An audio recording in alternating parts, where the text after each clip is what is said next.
I went off at 17 thinking that I knew everything about the world, had a very rude awakening. I went to Edinburgh Uni, which had a lot of people that had done A-levels, then gone off and done a gap year or two. A lot of posh class, yeah. Well, I would never call them that, but there was a lot of tassily loafers, a lot of gilets, a lot of people that had built orphanages in Tanzania, and and they just had this super sheen of confidence that I couldn't match, and they were loud, and I guess the brashness of it was really difficult for a wee lassie from a wee village in Fife, and did you retreat, or did you then want to kind of fight against that? Did you want to kind of almost take it on? Because there's that awful thing with and I have quite a posh background, and it's that those questions, like the two questions which I hate more than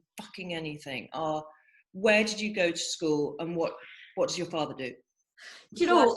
I'd never ever had those questions until Freshers Week at university, and people were like, which school did you go to? I was like, well, I don't think you'll ever have heard of it, Buckhaven High School, and I remember this one kind of thing that they do at Edinburgh where you, like, at the end of Freshers Week, you climb this big mountain called Arthur's Seat in the middle of the city and watch the sunrise and all this sort of thing.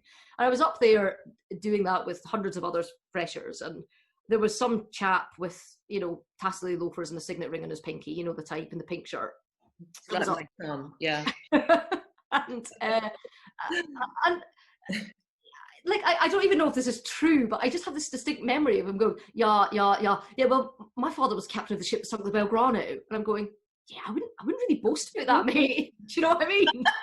or he might not have been the captain, but he was like the executive officer or something like that. And I was just like, what a fucking stupid thing. I'm like, really? We're doing this at 5 a.m. pissed on a mountaintop, are we? Oh, all right then, mate. So yeah, I didn't bring him into my friends group, I think it's fair to say.